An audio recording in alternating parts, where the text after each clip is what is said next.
If you are Muslim, you need to be aware of this. We all believe in the arrival of Dajjal, the worst fitna that humankind will ever face. But the main question, how the world is being prepared for the arrival of Dajjal? Sadly, the world is being controlled by a group of people who are known as elites, and they have this new world order system which has been implemented by many years.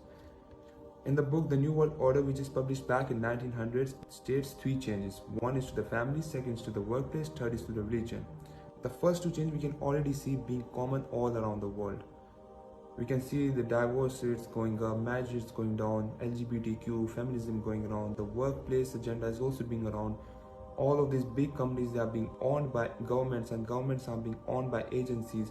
Everything is being controlled except for the last part, which is the religion, where they will bring a fake religion, a single religion which will force people to follow it, or they will be killed or they will be imprisoned.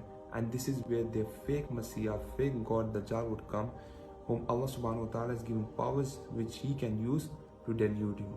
See, brothers and sisters, we are very close to the end times, and this is the time to act. We need to work on our imaan. Let's get closer to Allah, make our imaan stronger so we can fight this fitna. May Allah save us from this fitna of Dajjal. Share this with others to aware them as well.